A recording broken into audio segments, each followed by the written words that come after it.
My name is Don Myros. I live at 8960 Medlock Bridge Road, about 500 feet from the river.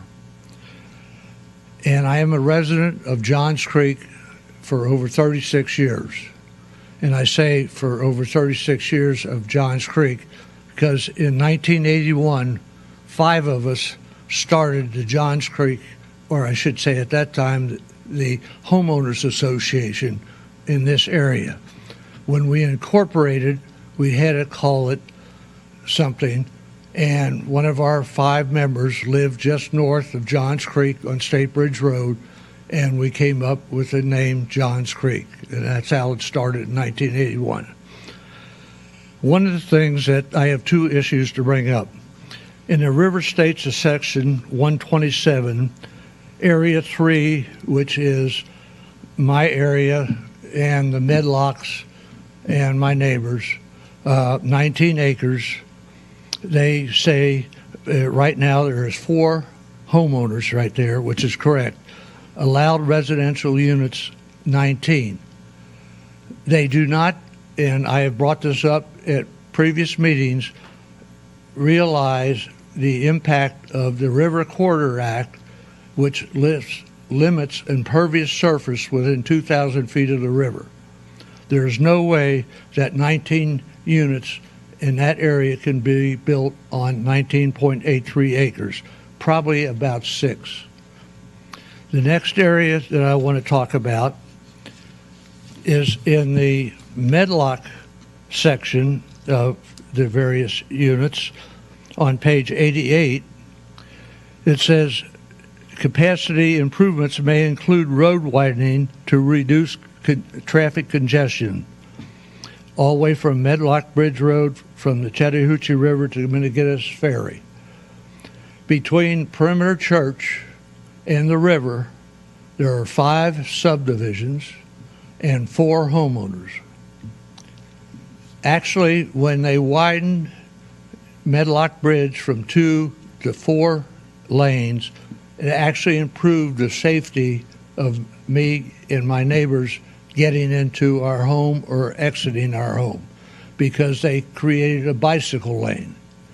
Now, if they, talking with Tom Black and some others, they said if they widen it to 6 lanes, they won't have to take any more of my property because anytime they take any of my property, it decreases the impervious surface that I'm allowed on my land, therefore decreasing my value. But if they do away with that bicycle lane by using all 6 lanes, I have a hard time getting in and out of my driveway. In the last 36 years, I've had over 10 cars in my front yard leaving the highway. 4 teenagers were killed going northbound across from my house a few years ago. My neighbors had like 2 or 3. What happens is the traffic zone is 55 miles an hour, but traffic is 70, 80 miles an hour. I've given permission to the Johns Creek Police Department to sit in my driveway to try to slow things down. But actually, when they went to 4 lanes, I had that bicycle lane now, initial lane, that kind of slow down for cars coming around the corner doing 70, 80 miles an hour. I could get out without being killed. That's what I would like to have considered before they start widening the road and doing away with the safety lane that I now have with the bicycle lane. Thank you. Thank you. City Council, my name's Tim Benson, and I am a resident of Prestwick subdivision, which surrounds Heisman Field. I had the opportunity to work 4 years ago with Irene Sanders and a lot of other active and concerned citizens, and certainly my neighbors, to oppose the development that was being proposed by Brand Morgan on the athletic club property. I will tell you I'm also a member of the athletic club. I'm also the past president of the Homeowners Association in Prestwick. I'm speaking on my behalf and not for the neighborhood. But I have a vested interest. I live 50 yards from Heisman Field. I'm impacted by the traffic, by everything that happens there, but I'm a member of the club as well. And I don't think those interests, I think they align quite well. because what we want as residents of Prestwick is to continue to enjoy the lifestyle that we've enjoyed there for a number of years. And as you know, the lifestyle is impacted by traffic, congestion, and the beauty that surrounds us. And certainly we enjoy that beautiful field that surrounds us right now. We know that may not always be there, but as a member of the club, I know also that we have no plans to develop that property, to sell that property. At some point, economic situation may change, and we may need to do that. But we want to enjoy our homes in Prestwick. We want to enjoy the style of life that we have, and if we know that's impacted by traffic, that's impacted by the things that get developed around us. The interests are no different for the members of the club. The club members do not want to have to struggle more and more to get to the club. They want to enjoy what they see across the street from them. They want to invite people into what is now a beautiful and inviting environment. So I don't think that our interests are misaligned. We learned a lot as members of the club, just as we learned a lot as citizens this last go-round 4 years ago. So I think that the restriction of Heisman Field to no more than 1 unit per acre is actually unrealistic, not an expectation of the neighbors, certainly not from Prestwick as we worked through that this last year, and I think is severely restrictive or punitive to the AAC. Thank you. Thank you for your input. Bruce Barfield.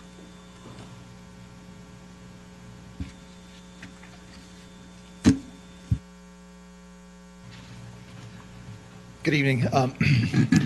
Bruce Barfield, President Atlanta Athletic Club, neighbor, actually resident of Johns Creek, been here forever, seems like. So a couple things, just to start out, the last city council meeting, two things. One I take exception to and one that I actually followed up on. I think, Mayor, you'd indicated that you didn't trust Atlanta Athletic Club as far as what we did last time, and think we're going to do that forward in the future. I appreciate the remark, but you had indicated the plan we brought forth last time that you didn't trust us, that we could possibly do the very same thing next time. I just take exception to that, right? We want to work with the city is what I'm saying right there. That was after the public session, the public speaking comments. I couldn't really speak. You were speaking to me, and I couldn't comment about that, unfortunately. But anyway, I want to let you know we do want to work with the city going forward. And one of the things you mentioned to me, you actually mentioned that meet with some citizens. I inquired about who that should be, and you indicated that Irene Sanders would be somebody good to contact too. I met with Irene and Ed Peace. Irene just mentioned that a minute ago. Had a wonderful meeting to kind of like to state our positions and where we stand, and I think that was just kind of a good come to Jesus meeting, if you will, that we got to see both sides of the story, and we had a really good session. I think that building relationships in business is really, really important, and starting that relationship was really important to us. And I think you have me for the next year and a half as a president of the athletic club. Tim Benson, who just spoke, he should be the incoming president if he should take the job. I'm not sure if he should, Tim, but for the next 2 years. And of course, you met David Shepard too, and David just joined us today as our new general manager. And David will be here a long time. We hope that he retires in many, many years to come. So I think it's important for you to have those relationships going forward. What I'll just let you know, I think whatever we do with that Heisman Field, as Tim mentioned, we do not have plans to sell it. We don't want to sell it. We think it's a valuable piece of property that we want to sit on and do whatever we want to do with it. But I think it's become very, very clear to me that whatever we do, we have to have a master plan that's going to anchor the southern end of Johns Creek. I mean, all the 77 acres, what does that look like? If you put 77 homes there, that's ridiculous. I mean, that's not even you can't do that. It wouldn't make sense at all. You've heard plenty of testimony about that up to this point. We also want to make sure it's an economic benefit to the city. We think that's important. Some of the things that we've seen, and as far as the what we could do, just make sure it's an economic benefit to this city. And most importantly, we want to make sure that it's an asset to our neighbors. I think that's become clear, and I think working with the folks that I have over the past 3 months, if you will, and meeting with Irene and her folks with Ed Peace, I think it's important for us just to come together. I think we're not the big bad neighbor. We don't want to put it in a shopping center over there that's going to degrade our property value, and make sure that it's something that's congruent with our athletic club. And lastly, I think this is important. It's got to be a membership. It's got to be a benefit to our membership. We want to make sure that our members benefit from whatever we do on that property over there, because our members have to vote on whether or not we sell that property. Just keep that in mind. So we can come up with whatever plans you want to, 77 homes, whatever you want to do. Our membership can say, no, we want to sell. We're not selling. So it's just, we have to get a unanimous vote to actually make that pass. So with that in mind, I just want to come up here and just say that, thank you for your partnership, and I thank you for your comments last council meeting. I think that was a very wise thing for us to do, for us to get with for some residents. I think it was a progress made, and I would just hope that we continue this momentum. Thank you. Thank you for your input. Doug Dillard.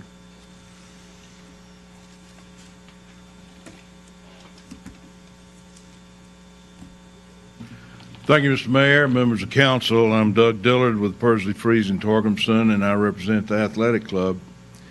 In this matter, I do zoning and land use law. I grew up in Decatur, and my family was a member of the athletic club during my youth. And when they moved to then a Duluth address, now Johns Creek address, my dad kept his membership. So I've been a long part of the athletic club and its activities and the contribution that it makes, not only to this community but wherever it has been. The previous comp plan called for the property to be referenced as distinctive. And because it was deemed to be ambiguous, it was taken out of the plan.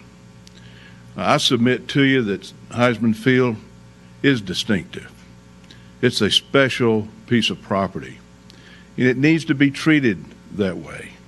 And it needs to be treated in a way that's consistent with what's already in the community to provide some transition from and protection for Thornhill and Prestwick, and yet at the same time allow the club to have the economic opportunity that the law recognizes and requires.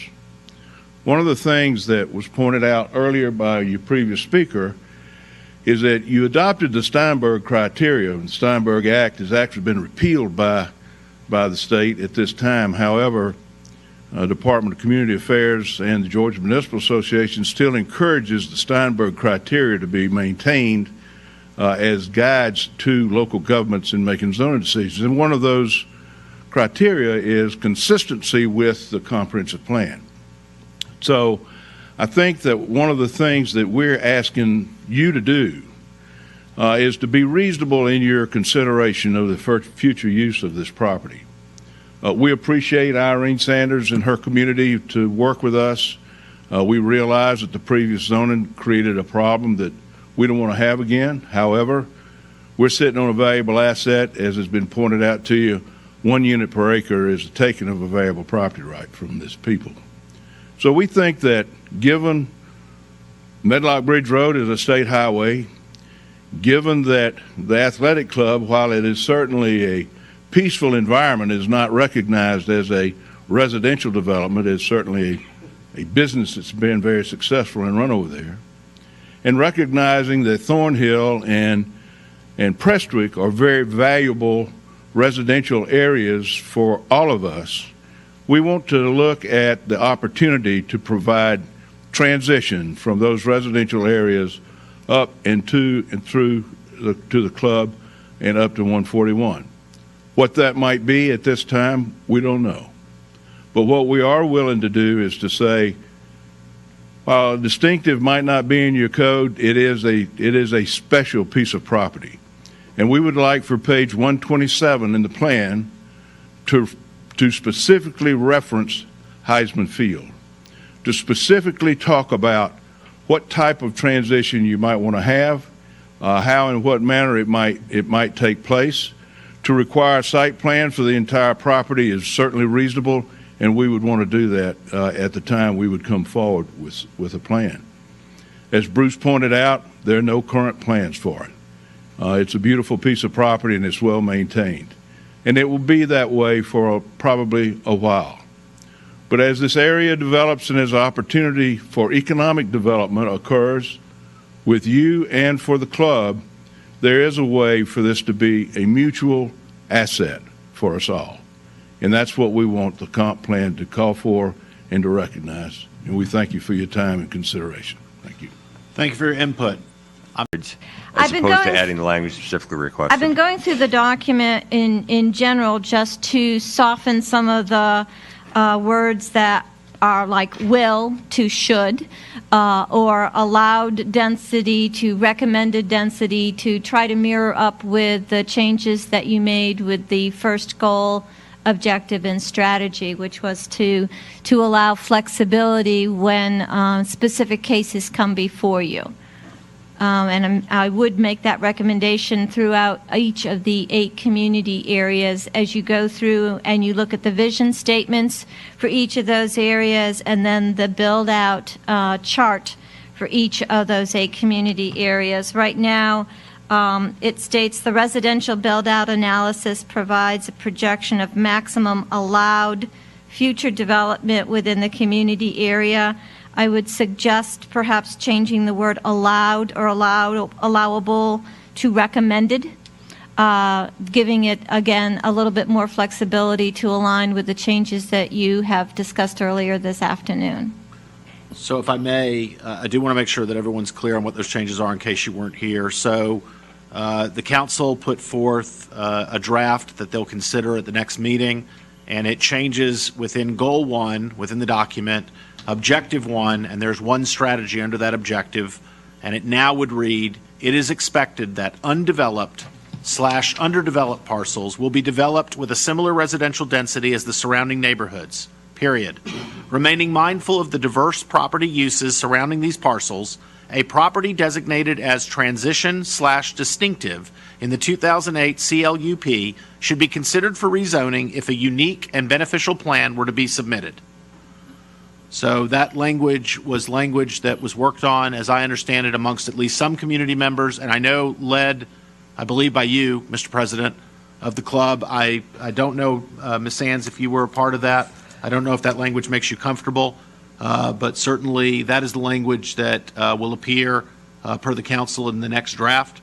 And certainly we would solicit and appreciate your input, because certainly when this language was drafted, it was not solely related to Heisman Field.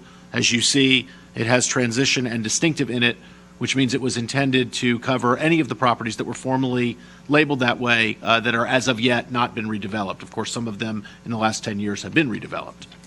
And it was that language, specific language that the mayor just read, Ms. Sands, that I've emailed to you a few days ago. It's being reviewed by all the property owners and their legal counsel, so I'll get back with you on that once they get back with me. And the athletic club? It was presented as if it was supported, so I think we need to better understand if that's not the case. So then you're asking for something else? Page 127? Mr. Dillard? You know, we appreciate council's consideration of this very important issue. The language is close. I think we still need to tweak it a little bit, and I would just ask that we be allowed to meet with staff and come up with language that is going to be okay with everybody. We think we're close. The meetings that we've had with Irene and her group are consistent. We just want to be sure that everybody's on the same page. So, Mr. Dillard, my only recommendation is, considering this covers more than just the Atlanta Athletic Club, should any further meetings be held, I would make sure that you get a variety of community members. My point, when I was asked about folks to meet with, is I said Ms. Sanders for a reason, and that was that she had led that effort of, I can't remember how many neighborhoods, but it was a significant number. I thought that she would surely have at her fingertips a good bit of folks who had some varying opinions. Sure. And I would just encourage you to meet with a variety of community members, and also folks like Ms. Sands, who also represent other formerly distinctive properties, so that maybe there's a coalescence there. But understand time is short, so hopefully you can, if you're going to do that, do it quickly so the council has an opportunity. We'll make to consider ourselves that. available, Mr. Mayor. Do you want staff to coordinate those meetings? You want us to try to take some leadership I believe on the that? onus is upon the community and the landowners to have that meeting of the minds. We'll be glad to do that. Thank you. Any other business on this item? I just want to comment on that. I'm glad you guys and both Irene and Ed too, I think that's been very helpful. You know, I think it was mentioned that this was punitive, and this is certainly not punitive. One thing I just wanted to mention to council, and I think Ms. Sanders brought it up, was there were some drawings set up that might have caused the CAC to go one way, because when we did have that charrette, there were some drawings on there, and we had the previous case. So, you know, I think the community worked very hard, the CAC community, or the commission did, to try to make it fair to you guys. We've changed some things. We brought it back each time. You know, what I'm struggling with is a personal opinion and what I've heard from the community. And clearly the community wanted to take the transitional and the distinctive out of there. So I am going to be supportive of that. I don't feel like this down zones you or makes it any worse for you.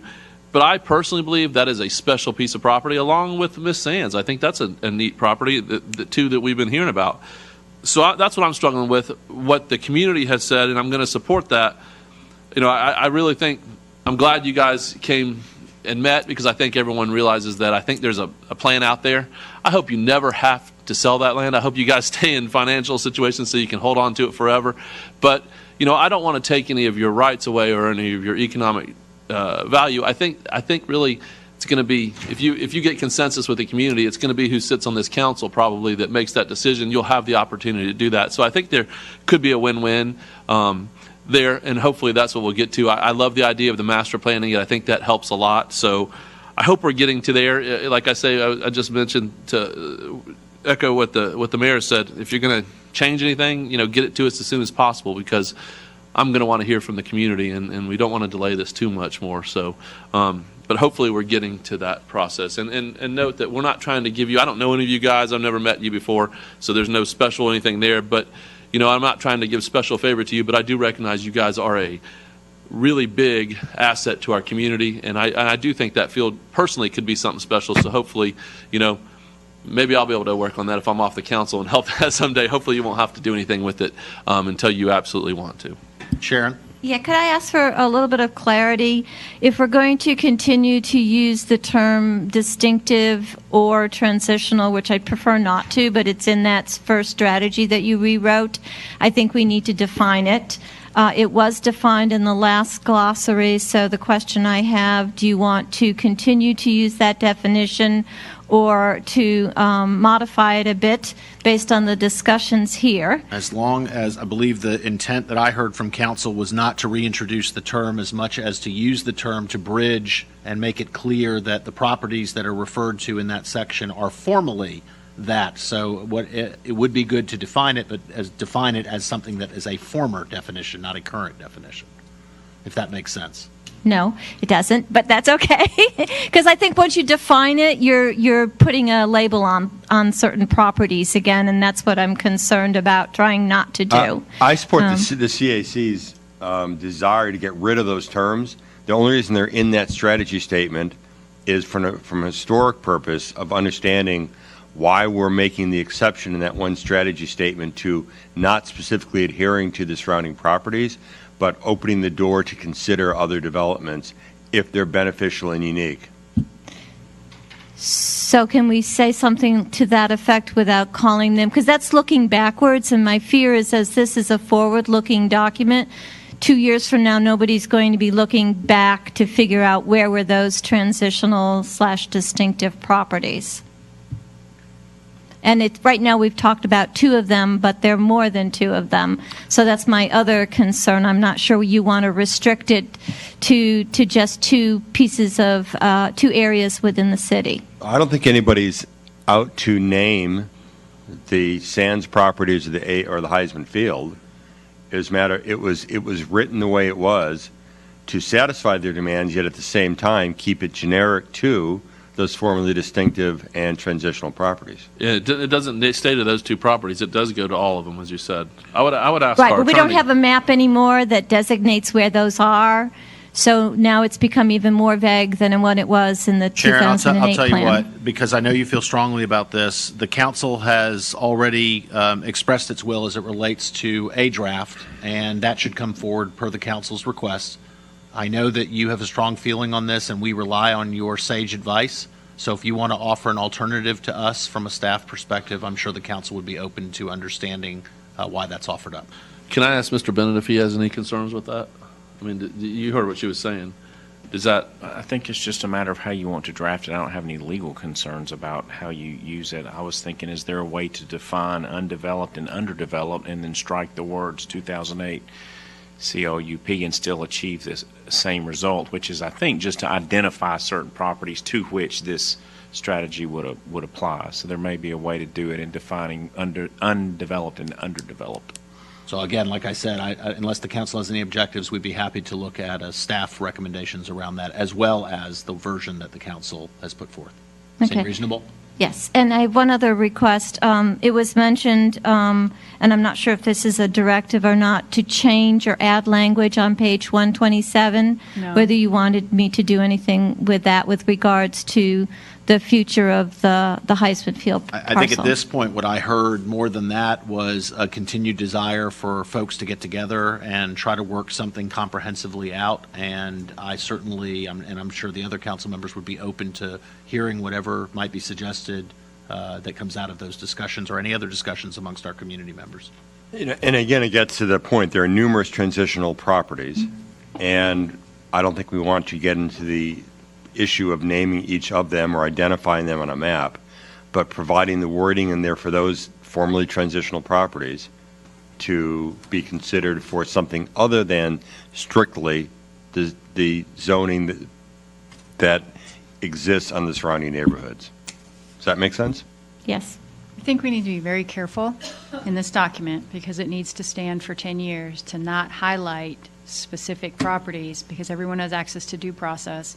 Everyone can, and there are plenty of councils that have put in exceptions to comprehensive land use plans and zoning.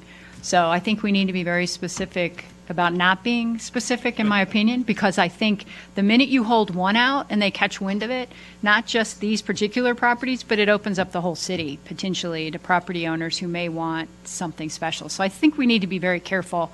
And I'm happy with the fact that everybody has due process. I have no opinions one way or the other on what is or isn't appropriate zoning. That's the document first, and then looking at the zoning ordinance. So I personally am not looking to add language. I wanted clarity to understand what was being requested, what we were told, and where we are, which is what we've been provided. So I'm not looking for that at all. Okay. Very good. I kind of see where you're coming, but I think, if we're talking about a couple of properties, I've never been specific to those. I'm talking about all those properties because there are more in there. And I think if we're going to do one, we have to do all of them, I guess was what I would say on that. Anything else at this time?